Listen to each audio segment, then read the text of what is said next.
As Americans head to the polls in this presidential election, they're also deciding the balance of power in Congress. Currently, Democrats hold a slim majority in the U.S. Senate, but some tight races could shake things up. National correspondent Audrey Elnishar reports on some of these Senate seats up for grabs.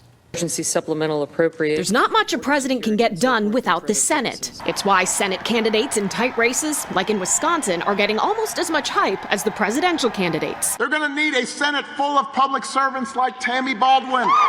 Come on, Eric.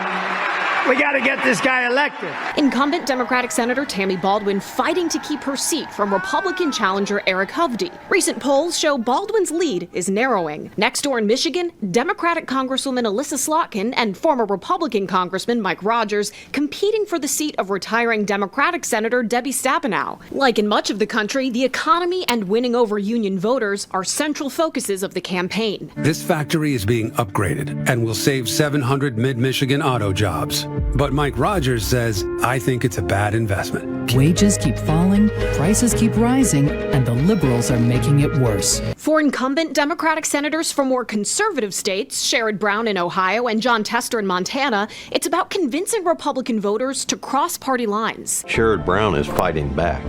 He wrote a bill that Donald Trump signed to crack down on drugs at the border. We got Democrats and Republicans in Montana, but they're all libertarians. They all love freedom. None of them want the government telling them how to live their lives. Here's what the balance of power in the Senate looks like right now. So Republicans would only need a net gain of 2 seats to take the majority. But if former President Trump wins, they'd only need 1 because his vice president would be the tie-breaking vote. Republicans are essentially guaranteed to pick up a seat in West Virginia with the retirement of Senator Joe Manchin, a former Democrat. Where they could lose a seat is Texas. A new poll by Emerson College in the Hills shows incumbent Republican Senator Ted Cruz in a statistical dead heat with his Democratic challenger, Congressman Colin Allred. This and other competitive races may come down to just a handful of votes. In Washington, I'm Audrey Elnishar reporting.